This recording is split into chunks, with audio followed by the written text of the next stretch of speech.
Hello and welcome. I hope that you are all doing well and enjoying your summer so far. Thank you so much for joining me here today to talk about books. And our book today is my first book for the month of June, and it is The Secrets of Hartwood Hall by Katie Lumsden. Katie is also the creator of the YouTube channel Books and Things, which is where I first became aware of her. Katie knows Victorian literature, so a Gothic novel seems perfect for her first book. In the tradition of Gothic novels, there is a creepy old house, Hartwood Hall, with unexplained voices, noises, and strange occurrences in an unoccupied wing of that house. Now on to the story. The recently widowed Margaret Lennox needs a job. That's not an easy thing to find when you are a widowed woman in 1852 England. Her suspicious and now dead husband disinherited her just before his death, so it's essential that she does find a job. For Margaret, too, has secrets about her marriage, about her husband's death. She wants to keep those secrets hidden.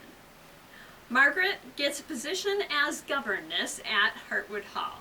Mrs. Eversham, her employer, has one child, Louis, a 10-year-old boy. There are other servants at Hartwood Hall too. A cook and a kitchen maid, a housemaid, the butler, a housekeeper, and a gardener. She very much enjoys teaching Louis, who is eager to learn and an endearing child. The rest of the staff seems nice enough until the housemaid Susan is interested in uncovering Margaret's secrets and using them to her advantage. When Susan makes comments about others in the house, Margaret begins to wonder if Susan has secrets of theirs too.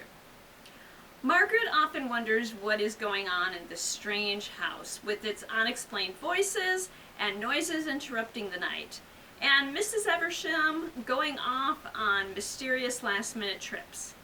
But Margaret has become quite attached to Louis, and so she stays through all the questions. The situation intensifies, and illness strikes two of the inhabitants of the house. A stranger arrives to nurse them back to health. But how did this person even know there was illness at the house? The strange goings-on in the house continue. Will Margaret ever discover what the cause is of all that is going on? The Secrets of Hartwood Hall includes all the best elements of Gothic stories and throws in a few surprises and additions to the genre.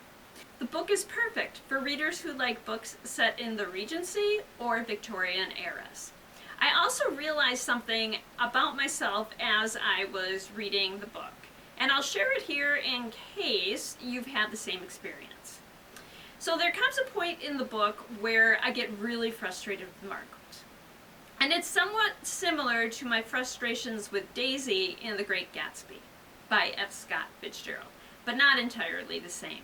And as I'm reading, I kept saying to myself, again? And at some point I realized that the frustration-inducing scenes are in the story to communicate something about the character to us readers. In The Great Gatsby, they're communicating something about Daisy's character and her feelings. In The Secrets of Hartwood Hall, it's communicating something that we need to understand about Margaret. Something essential to understanding what is to follow. In the author information, it mentions that Katie read Jane Eyre when she was 13 years old. And I mentioned Jane Eyre by Charlotte Bronte because it's a perfect book to read after finishing The Secrets of Hartwood Hall. The plot shares some of the same elements as The Secrets of Hartwood Hall. Jane is an orphan who is taken in by her uncle and his family. When he was alive, her uncle doted on her. But after his death, Jane's aunt sends her away to school. After graduating, Jane stays on as a teacher, but then decides that she wants something more. She's hired as a governess at Thornfield Hall. Her new employer is the mysterious Mr. Rochester. She has one pupil, Adele, and Jane's life is about to become a whole lot different than she had ever imagined. Mr. Rochester is a character that you either like or you don't even like a little. From the perspective of our contemporary situation, he's much older than Jane. He also makes decisions that are not the best decisions for everyone they affect, but stubbornly insists that they are.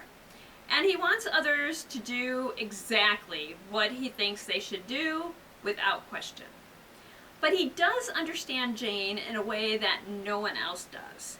Jane Eyre is often described as a romance, but for the right reader, it is so much more than that. As mentioned, it's a Gothic story, so there are mysterious voices and laughter in the night. And one night there's a fire, another night a mysterious visitor.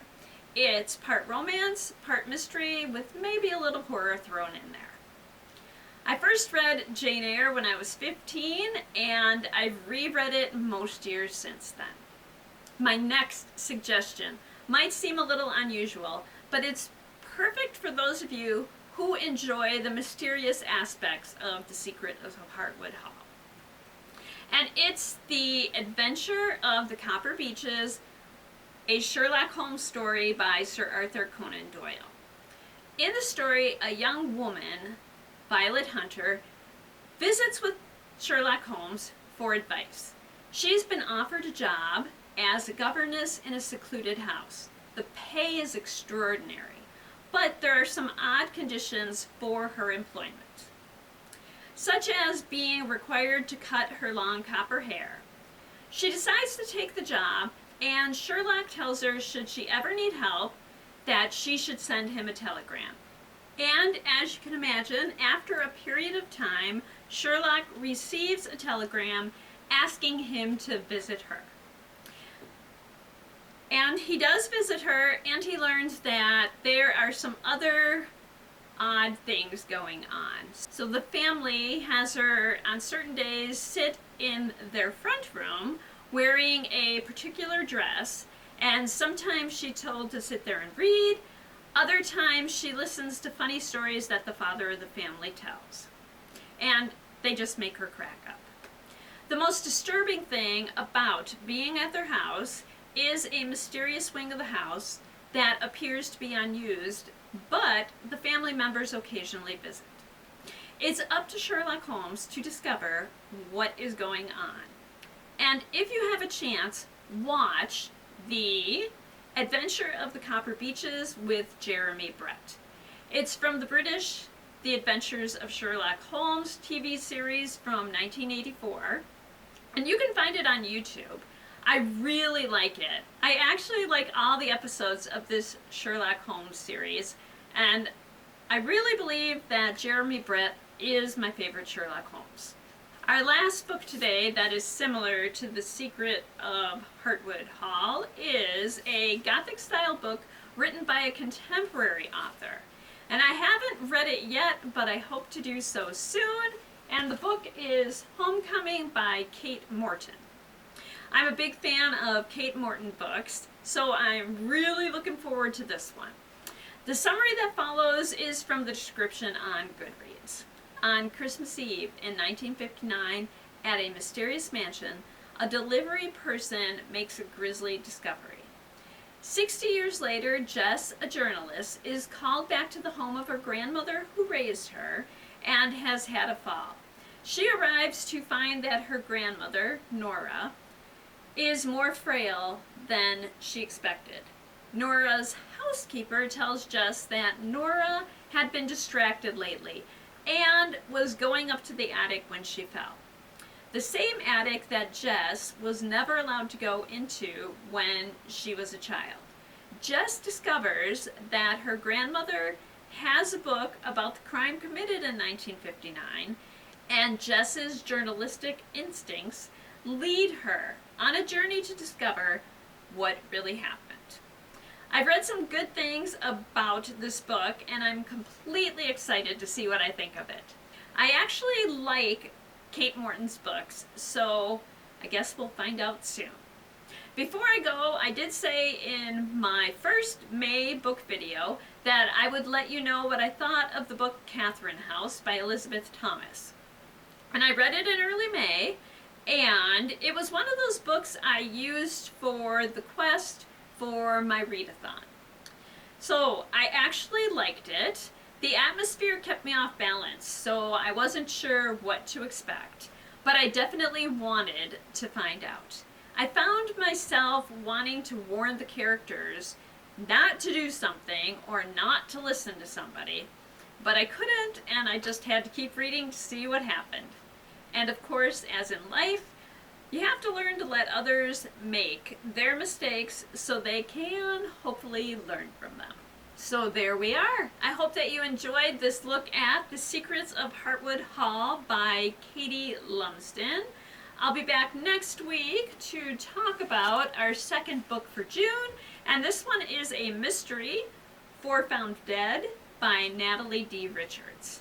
I hope you will join me then, and until then, I hope that you enjoy all that you do and all that you read, and keep enjoying your summer. Thank you!